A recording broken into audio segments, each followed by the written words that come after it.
بسم اللہ الرحمن الرحیم۔ آج اسلام آباد ہائی کورٹ جانے کا اتفاق ہوا تو مجھے وہاں پر پتہ چلا کہ انصاف کس طرح ملتا ہے، اور پھر جب انصاف صرف یہ نہیں کہ صرف ملتا ہوا دکھتا بھی ہے۔ میں جب وہاں پر پہنچا تو میں نے دیکھا عطا تارڑ صاحب یوں خوشی خوشی جھومتے جھومتے جا رہے ہیں، اور ادھر وہ جو پلڑا تھا، ترازو جو تھا انصاف کا، وہ اس کا جو دستہ وہ نواز شریف کے صاحب کے ماتھے پر فکس، اور وہ جو دونوں پلڑے ہیں وہ جدھر نواز شریف جا رہے ہیں گھوم گھوم کر بھاگ بھاگ کر ادھر ہی پیچھے جا رہے ہیں۔ تو میں نے کہا یہ ہے نا انصاف، نہ صرف انصاف ہو رہا ہے بلکہ ہوتا ہوا دکھ بھی رہا ہے۔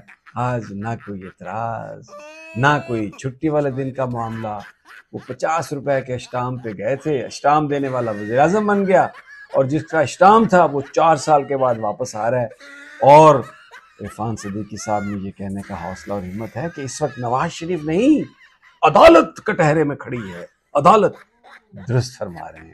حالات موافق ہو تو ایسی ہی باتیں بندہ کرتا ہے۔ اچھا، سامنے سپریم کورٹ آف پاکستان ہے، میں نے کہا ذرا ادھر بھی دیکھوں تو وہاں پر بھی ایک بڑا مقدمہ چل رہا تھا۔ بحریہ ٹاؤن کی اپیلیں تھیں، لیکن اندر کیا مسکراہٹیں، کہے بڑی ٹھنڈی میٹھی ہوائیں سیدھی بھاگ بھاگ کر بحریہ ٹاؤن کی طرف جا رہی تھیں۔